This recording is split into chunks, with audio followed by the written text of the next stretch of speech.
আমি বাসাইল উপজেলা হিন্দু বৌদ্ধ খ্রিস্টান ঐক্য পরিষদের সভাপতি। বাসাইলের উন্নয়ন সম্বন্ধে বলতে গেলে আমরা সেইভাবে বাসাইলের আমার উন্নয়ন হয় নাই। কেন হয় নাই?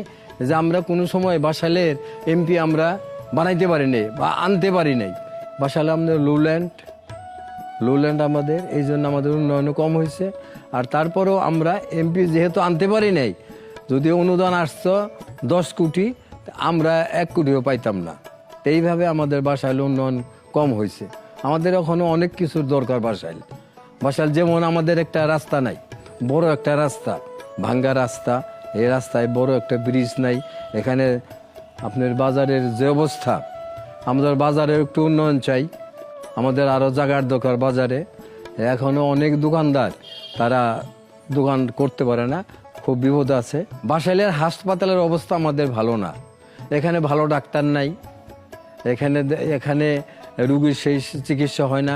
সেখানে রুগী নিয়ে গেলে টাঙ্গাইল রেফার করে, কিছু হইলেই টাঙ্গাইল যান, টাঙ্গাইল থেকে আবার ঢাকা যান। আমাদের এই সেবাটা আমরা উন্নয়ন চাই।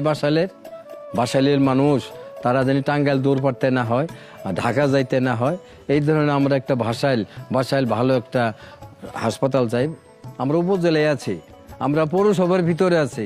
আমরা পৌরসভার যে উন্নয়নটা, আমরা পৌরসভার সুবিধাটা, এটা কিন্তু আমরা পাচ্ছি না। পানির বিল নেই, অমুক বিল নেই, তমুক বিল নেই, সে উন্নয়ন আমরা সেটা তো পাচ্ছি না।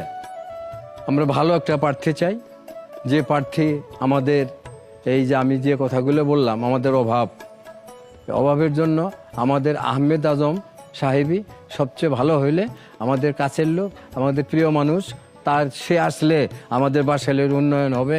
আমরা গ্যাস পাবো, আমরা পানির লাইন পাবো, আমরা সার্বিক আমরা পাবো। এটা আমি আশা ব্যক্ত করছি।